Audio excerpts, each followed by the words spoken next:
And here we have Season 3 of The Walking Dead, or The Walking Dead, The New Frontier. And yes, I know most of us, I think, are still playing these games because Clementine's in it. Season 2 was alright, but Clementine was the thing that kept us playing.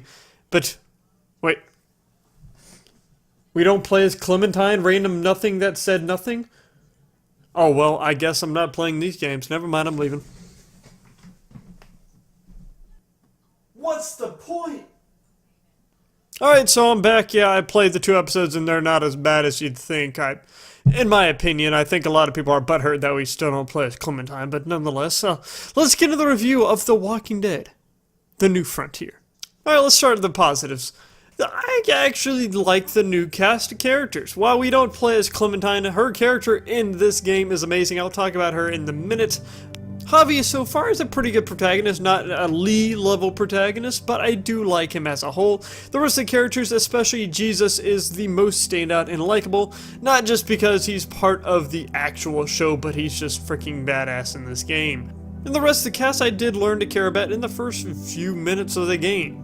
While I did not like Gabe because he's a whiny little preteen little prick, he's almost a bin of Season 1, but he might get better. The rest of the cast is enjoyable, and I can see myself pulling for him. Next, so far the story is pretty damn intense. I mean, Clementine lost a finger. How more intense can it get? But yeah, there are some pretty intense moments and plot twists that I didn't see coming. I was purely shocked by them. But in general, the story is moving in a well-directed pace, and I am enjoying it so far. With some good, meaningful choices, but I don't know if they'll all have an effect, which I'll talk about in a minute too. Next, we have the new setting. Technically not new setting. If you watch The Walking Dead, the show, having all these settlements and camps everywhere isn't exactly anything special. If anything, they're kind of boring because it's campy as hell, because nobody does anything. But this game so far, while it has the camps, we've seen them move from camp to camp. While the other games, we pretty much just see them moving from place to place trying to get somewhere. Technically, that's this, but on a bigger scale with more people. Man, I like this new setting so far. It has that sort of Fallout-esque feel, especially in the first settlement we go to. And finally, we have some small upgrades for graphics, which I enjoyed. Maybe it's because I'm using a much better screen than I used to. But so far, the graphics are sharper. There is still bugs. Again, talk about that in a minute. And some of the textures could be sharper, but as a whole, I still love the cell shading and also the comic book-like feel of the games.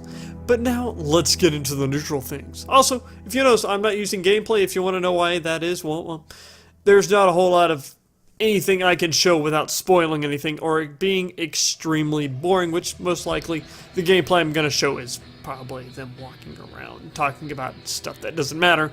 But as a whole, I'm not doing full gameplay review because of that. But first, let's get to the things I was talking about a minute ago. Decisions from Season 2 seem to have no bearing or very little bearing so far, which I don't know what I expected. I'm playing these games as myself, and I think most people that are stuck with the series for the story and some of the intense decisions you get to make along the way and the characters as a whole. You aren't playing it for the decisions because as a whole they don't have a giant effect. Heck, Kenny from the first season, he's gonna make it either way and pop up in Season 2. Doesn't matter. And so far, it doesn't seem like much of the multiple endings you could have matter so far at the beginning of these 2 episodes. But we'll see. Right now I'm putting it in the neutral section just because I will give it an episode or 2 before I move it to the cons, because it could change. I'm not exactly sure what would change, but there are some holes that still need to be filled. And then we have gameplay. Well, if you want to call it gameplay, do we call it gameplay in these? I'll more call it a decision-making simulator with some movement every once in a while. I'm not calling them puzzles, because they're not puzzles. It's more like a visual novel, honestly. You gotta move around sometimes, though.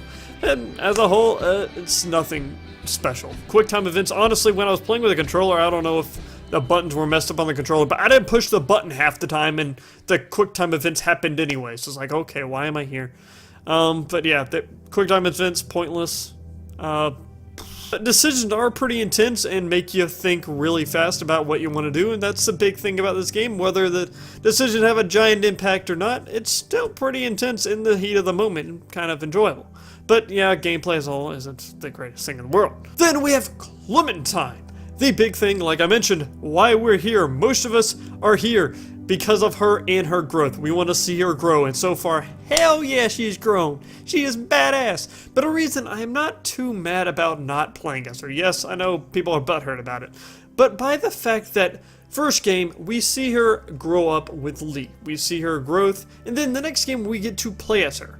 And the reason I'm somewhat, I don't know if I say glad, but interested that we're not playing as her is we get to see how her character has grown. Because when we're playing as her, we're technically making decisions for her. We don't get to see her play as her character. We don't see her growth. Seeing her act outside of our control is interesting and nice. We get to see who she actually is.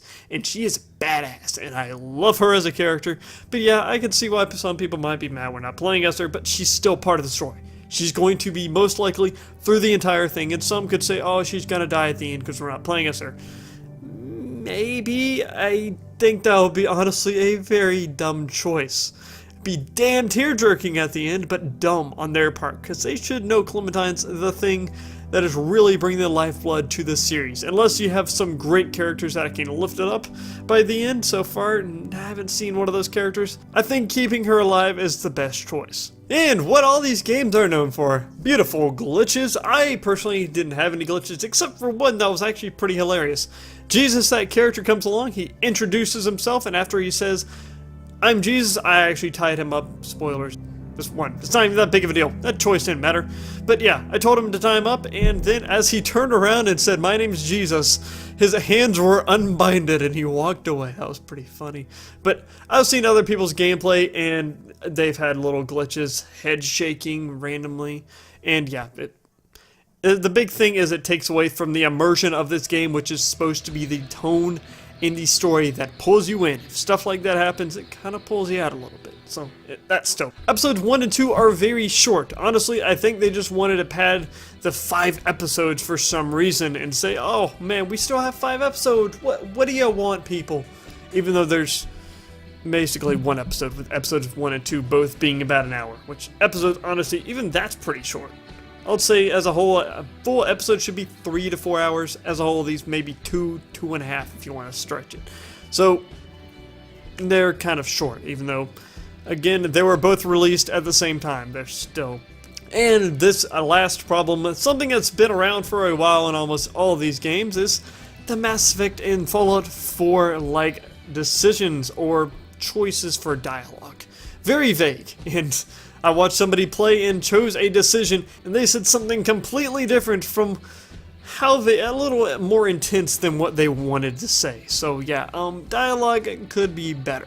But yeah, that is it for episode 1 and 2 for The Walking Dead. I'm not sure when the next few episodes are coming out, but so far I do like it a lot. It's very enjoyable, and hopefully things will really pick up in the next 3 episodes, which that's when shit usually hits the fan, which things pretty bad right now, and a good plot twist at the end of episode 2, I'll say too. But tell me what y'all think of these first 2 episodes of The Walking Dead, The New Frontier, and I will see you all next time. Peace out.